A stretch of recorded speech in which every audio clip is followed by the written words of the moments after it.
So, welcome back, ladies and gentlemen, mesdames et messieurs, meine Damen und Herren, señores y señoras, mesdames et herren. It is game number 2 here on the Black Dragon League, a match day, and we have Kas in this first series playing against Nightend, currently up a 1-0 here on Last Temple.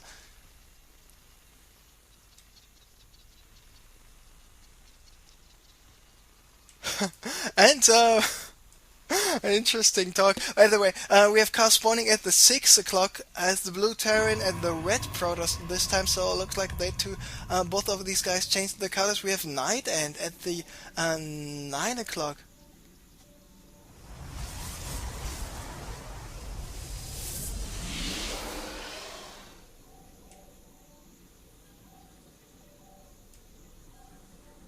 And now Kaz was talking to Nightend about, whoops, wrong button, here we go, about the upgrades. He was expecting Nightend to have two upgrades, but Nightend was not having enough gas to go for all those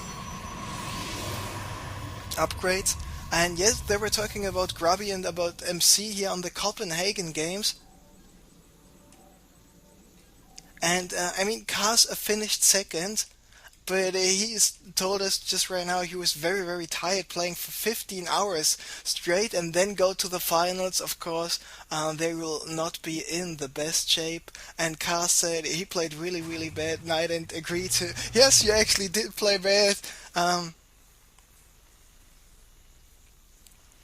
But I mean, we know Cars when he's up his game. We know Cars from the TSL just destroying, and I'm not just saying winning against, I'm not saying stomping, I'm just saying destroying, obliterating, annihilating his opponents at the same time, so he's doing a real good job there. So we see Nightend, of course, he with the early scouted close positions, scouted cross positions.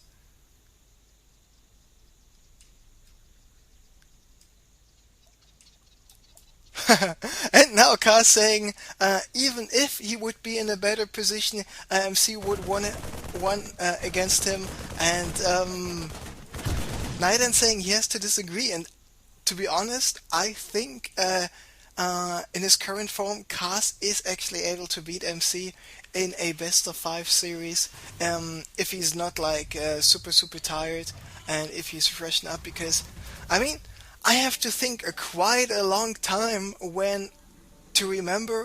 quite a long time ago to remember when I last saw Cast lose a single game, which I personally casted. And in the last couple of weeks and months, I casted quite a lot of games, awesome final series, cool best of 1 plays. And I mean, he is playing a very, very conservative style. Really like, for example, it reminding me of the Protoss Stomper from OGS Supernova. He's just not doing anything super fancy at all, but he's just so good in his conservative style. Now we see Nightend here with the first Stalker trying to get rid of this SCV, was just not there in time, so the bunker just finished. 3 Marines are here because Kazu went for a super fast expansion, and by super fast expansion I mean 1 barracks without gas into an expand. That's why he put up the bunker there as well, trying to just get rid of more units, but no Stalker of Nightend is here at the Zelnaga Watchtower. Nightend going for the expansion himself. This time he went for a 1-gate expand. Now the second gate is finished, third as well. And there we see the Robo, of course, the Robo just in case. I mean, the playstyle of Kaz is not that predictable. I mean, he's playing solid, he's playing conservative, all the time, but he's not just like only having 1 build. He's got a diverse builds for diverse matchups, for diverse maps as well. So he's got different openness, but of course the late game will be pretty much the same. Kaz is very much focused on upgrades, he's focused on expanding and just try to make the most of it, and he is never, oh, I just need to sacrifice those units to accomplish X, Y, Z something. He's always very careful with his units, not taking any unnecessary risks, and this is in terms of microing. Oh, can I move up this ramp? There might be a force field, so I better pull back and come back later on. And this is one of the real strong suits of Cast. And of course his macro play, once I casted a game him versus Insolence and Tau de Rimata, when the game was over, Insolence was on 3 bases, Cast was on 8. So, just saying.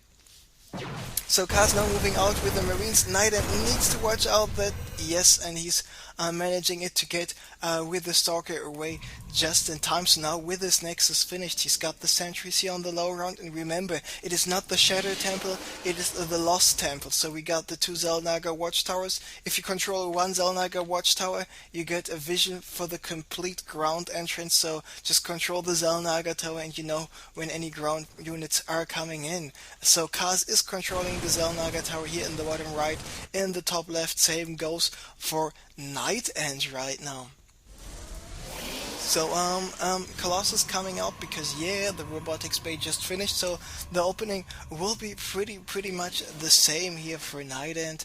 Right now, let's check out what Kaz is doing, and this time he was just finishing with his starport already. Nightend, thanks to his observer, he knows about this, so the Medivacs will be out a little bit sooner, and of course, going for some Medivac-oriented play is something you can do, because, you know when someone is going to move in through the middle, so just get out some Medivacs, maybe like 4 Medivacs, go for a fast drop, because if Kaz actually is going for an attack, he will be able to snipe the cybernetic score right away, which means that Nightend just has to wait another 50 seconds for those possible sentries and stalkers to be warped in again. And then we see this expansion-oriented play coming up by Kaz's macro-heavy game style, because 9 minutes in the game and he already started his second command center here at the gold, so we'll be on 3 bases pretty soon, adding 3 more barracks in the mix, basically marine heavy right now. And now I think Kaz, does he know? Yes, he does know about the observer. So the observer here of Nightend just getting away in time. Does Nightend know about the gold? No, he does not. Just checking here at the island expansion, but pretty soon he will know about the gold. Now back in the base of Nightend, he's got the 3 zealots. He's got this Colossus here, second Colossus by the way, double Stargate once again. And now the question will be, is he going for the same build like he did in the last game? Zealots without charge, some stalkers, not very many sentries at all, but Colossi and Phoenixes, not incorporating any upgrades or any more sentries here in the mix. And what is Kaz going to do? So looks like we have the Marinos and the Marauders, but this time he's focusing on the Medivacs, a little bit sooner, floating factory coming in. Nightend immediately moving up with some stalkers trying to take this out, but Kaz, he knows about the Colossi, he knows about the Robo, so he knows what to expect.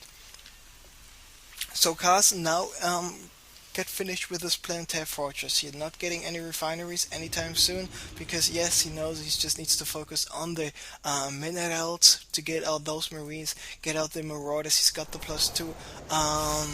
Just started the +1 attack, +1 armor is halfway finished, combat shield finishing right now, and there we see the concussor shell in addition to the stim will be finished pretty soon as well. So factory finally going down, the Phoenixes we're able to take it out finally, and looks like Nightend is about to move to the middle here. Let's take a look at the supplies, and because of the fact that Nightend expanded a little bit sooner, he's not behind in terms of supply this time, 128 against 130, so both guys pretty even. So you see some Phoenixes here moving in from the left, and the Colossi moving in here at the bottom, and now he knows Guardian Shield coming up, and when and if is Kaz going to attack here. The Phoenix is just taking out these Vikings right away, and every time Kaz is not attacking, Nightend should be in a good position to do some more damage here.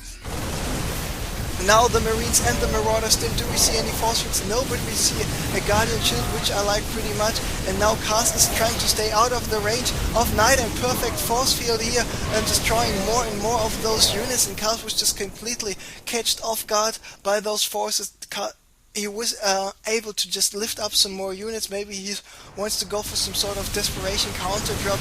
But let's take a look here at Nightend's forces. He just got so much stuff. He will be able to take out the planetary fortress, but not just yet, because Kaz wants to go for a small flank attack. Vikings doing some more micro here, but missile turret going down, Viking 1 going down, Viking 2 going down as well, and those Phoenixes paying off big time. And now with Nightend being able to get in the main base of Kas, Nightend will be able to take this game number 2. So very, very nice timing.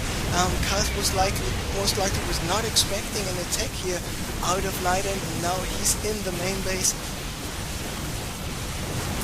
And he's just wreaking havoc here next to the production facilities, because as soon as you've got enough stuff, camping all the production facilities is all you need to do, because all those spawned units will get taken out pretty fast. And there we see those remaining units by Kas want to go for a small counter attack. Nightend was warping in some zealots, sending his phoenixes back, lifting up those forces. Now the zealots can take care of the rest on the ground at the same time.